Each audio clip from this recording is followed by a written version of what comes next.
It's recording. So I can start?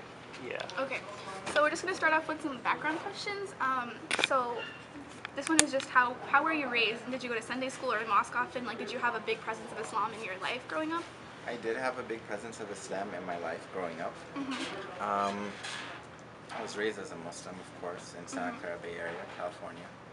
And no, I didn't go to Sunday school, but I was raised in a Islamic grade school for 8 years or so. And after that, I went to public school. Okay, and can you tell us what your major is in college and what you plan to do with your career in the future? I'm studying business marketing right now, and I'm hoping after I get my business degree, I can start law school. Okay, so now we're just going to move on to the day you found the tracker. Can you describe the day, the events of the day maybe, and like when you first found the tracker? Okay, well, it was a Sunday afternoon. When I went to do my oil change at the regular mechanic that I always do my oil change at. And so once I left the car there, the car was lifted up and I could see a device under my car that looked like it shouldn't be there. So I asked my mechanic if he knew what it was, and he told me no, he didn't know what it was, but it was put there recently. Okay. So I asked him to detach it, and he did. You want me to describe what it looked like, or? Yeah, describe what it looked like. Well, it looked like a black cylindrical device, which was a battery pack. It was connected with a wire to a walkie-talkie, Okay. and that was it. Okay, did you know what it was when you first saw it? I had an idea of what it was, but it looked really old to be a tracking device. Okay. And how did you feel when you found out exactly what it was? Like when you found out that it was an FBI tracker? Confused, maybe a little bit nervous. Okay. And do you feel that your status as an American Muslim is part of the reason why you were targeted for that device on your car? Definitely. Definitely one of the reasons. Okay. And how did the FBI treat you when they came and interrogated you and asked for the device back? Like, did they treat you politely, or were they kind of already had a view of you as somebody who should have that treatment, you know? Well, there were two FBI agents. Yeah. There was a guy and a girl. The guy was really intimidating, and the lady was really charming and sweet, and she spoke fluent Arabic, so that's my second language. So I thought that was pretty creepy. Okay. But they weren't really friendly. She was really charming, as I told you, but he was intimidating, and he wanted the device as soon as he could get it, and threatened me with obstruction of justice and being arrested and stuff like that. Okay, so did they make you feel kind of like a criminal even before? Oh yeah, I made me feel like I was a terrorist. Okay, and what kind of questions did they ask you? Do you feel that they were invasive questions, like really personal ones? The first question that I recall was, do you know why we're here? I told him no. Where were you last Sunday? I told him I was at my mechanic. Then he asked me, did you find anything there on Sunday? And I said, yes. Did you put anything there? And he goes, yeah, we put the device there. Then he asked me, where's the device? I told him, it's my device. Why should I be answering your questions? I don't need to be talking to you in the first place. Okay, was this your first incident with the FBI? My first direct contact with the Okay, and were you had you been prepared on how to deal with the FBI, or was this you didn't know how to react at all? I wouldn't say I've been prepared, but I self-prepared myself mentally on how to deal with the FBI, and how to talk with them. Okay. And do you think this experience has affected your ability to trust police and local authority at all? Well, I definitely don't trust them with my privacy. Yeah.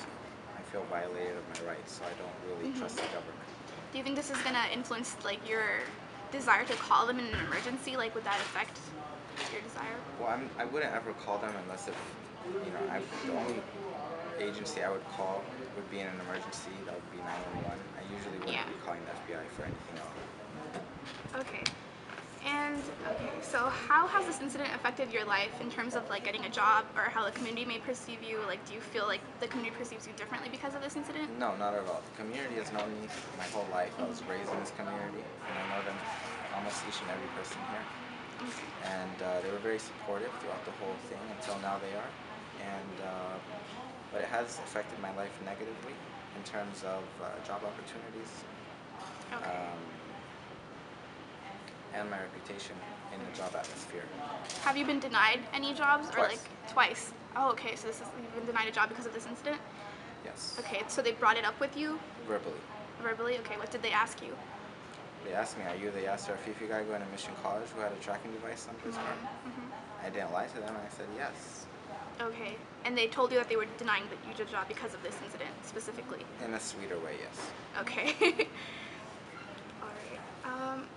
So how did you view yourself as a citizen before and after the incident? Not much difference, just that, anyone can be tracked for any specific reason or because of whatever profile they're fitting. Yeah, and I know you mentioned your issue with privacy and how you feel this affects your privacy, but aside from that, how do you think this affects your feeling of security, like safety-wise? Well, for maybe a month and a half or 2 months, I felt paranoid. I noticed cars driving behind me, following me, the same car throughout the day. That's not happening right now, but with my phone being tracked and my emails being read behind my back, and people following me periodically, and surveilling where I'm going and what restaurants I'm going to and who I'm with, very invasive of my rights, violating all my rights and privacy rights. Okay. So, do you feel that the FBI was at all justified in any of its actions? No, not at all. Not at all? Okay. And so going off of that, where would you put the balance between national security and an individual's civil liberties as an American citizen? Like, when is it okay for them to do the I things think they it do? would be okay for them to act accordingly if the person they're tracking has actually done anything to catch their attention. Okay. What do you think you could have done to catch their attention, or do you think you did anything at all? I think I was born, and because I was born, I caught their attention. Because of the atmosphere I was raised in, I caught their attention. Because of my habits and my lifestyle, I attract their attention. Can you be a little specific about habits and Yes. lifestyle? I'll give you an example. I travel a lot overseas. I travel a lot to the Middle East. I have family there. I have 2 brothers there, Okay. which I have to financially support. They're in Egypt. And I transfer money to Egypt all the time. I'm on the phone with Egypt all the time. I go to Egypt maybe twice a year, and I travel to Dubai. I haven't traveled anywhere other than there. But traveling back and forth overseas, being an American Muslim, living here alone. My father used to be the president of the MCA, which is the Muslim Community Association, from 97 to 99. So you could say he was a religious figure in the community. Okay. Even though he's never done anything wrong, he must have attracted some type of attention for fitting some type of random profile for the FBI. And the reason I say that is because whenever we would travel in and out of the U.S., anytime we would travel into the U.S., we would be stopped for a few hours with Customs Border Patrol until they would let us pass. Okay. Do you want to stop there?